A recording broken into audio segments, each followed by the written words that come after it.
Hello, I'm the audience. Bye, people. We've all had that feeling before. Your stomach is in knots, your muscles are tense, you feel defeated, you feel low and unhappy. When you try to think of a solution or a way out, you go blank. It's simple. You're stressed.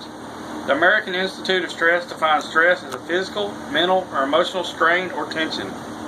I am very interested in the topics of stress management because as a father, a business owner, and a college student, I'm faced with all kinds of these stress. After reading articles after article on the topic, I would like to inform you a few reasons for stress. It's recording again. Okay, sorry, daughter paused in the middle of it, and because I zoomed in on your face, and I didn't know it. Okay, so we're gonna try to pick up from where I was. Because as a father, a business owner, and a college student, I'm faced with all kinds of stress. After reading articles on the topic, I would like to inform all of you the reasons for stress, and then make some tips how to manage your stress and how to make your college life in general better, or at least a little bit more enjoyable.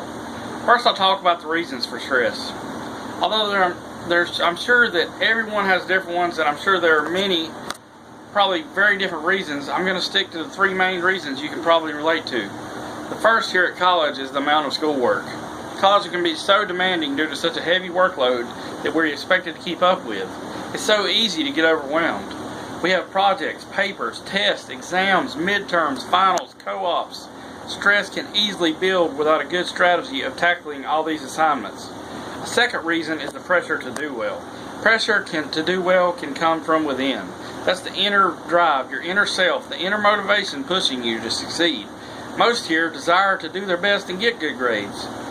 The Methods of Healing website conducted research and found that 71% of college students say that their grades have a direct effect on their level of stress. Pressure to do well can also be external. That's your family, your friends, coaches, teachers, relatives. Everybody wants to see you succeed. Wanting you to live up to high expectation can be pretty stressful. A third reason is a change in environment. Now this may affect some of us more than others, but going away to college means leaving most of the time everything familiar behind. Your close family... What? Nothing. Sorry for the pause again. I'm getting signals behind the camera.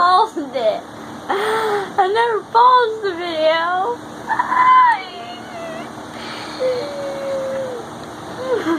Now, your close family that's not there with you, and your close friends may not be there with you. Some students have never been away from home, which can be a difficult adjustment. Then once you're at college, these social acceptance, peer pressures, and these issues that we may face since we're in a new environment. Wanting to fit in can be a challenge, and often is. Now let's examine some tips to reduce the stress. There are 5 simple tips we can do to manage our stress, but let's use an acronym to help us remember it.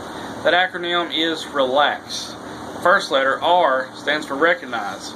We have to recognize the source of our stress before we can address it.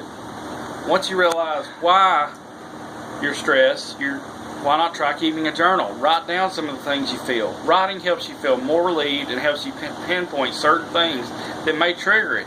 Second letter, E, stands for exercise. Incorporating exercise in your daily routine helps you take your mind off your problems you may have, and on the plus side, it's good for your body. Create a routine, set aside a time for exercise, along with classes, studying, homework, and then schedule a downtime for yourself. In the end, you'll feel less overwhelmed. The third letter, L, stands for let it go. Think about the stressful situation. Will it still matter in 5 or 10 years? If it will, take a deep breath and address the stressful situation piece by piece and step by step. If it won't matter, then simply let it go. Stressing over small things is tiring and very unnecessary. The fourth letter stands for attitude. When you talk about school, do you think you're going to fail or that you bombed the test? If you sound pessimistic and doubtful, you can self-reflect and adjust your attitude. According to a 2005 stress management article about being optimistic and having a positive outlook has a direct effect on how you feel, even with how well we perform. Now the last letter, X, it stands for extra sleep. I kind of cheated a little bit with that. The word doesn't start with it, but best we can do. So like I say, it stands for extra sleep. All students need sleep for energy. Maybe you're not getting enough sleep because you have too much homework or you're up cramming for an exam. Why not make a better schedule and stick to it? Don't procrastinate. When you map out your time and you stick to a routine, you realize you have enough time to get everything done, even sleep. In the end, life will be less frustrating when we're getting the right amount of sleep. Another interesting point I found is that all stress is not bad. Distress, or what I've been focusing on, is bad stress. But then there are good stress called eustress. Eustress comes from excitement or adrenaline. But to focus on managing our negative stress, let's remember all the tips and the word relax. R, recognize where the stress is coming from and address it. E, exercise daily. L, let go of minor problems and don't worry about them. A, adjust your attitude and be more positive. And X, get extra sleep. In conclusion, we cannot ignore the fact that stress occurs in our lives, regardless of the reasons we have to manage it one way or another. Thanks, that's all. Bye, people!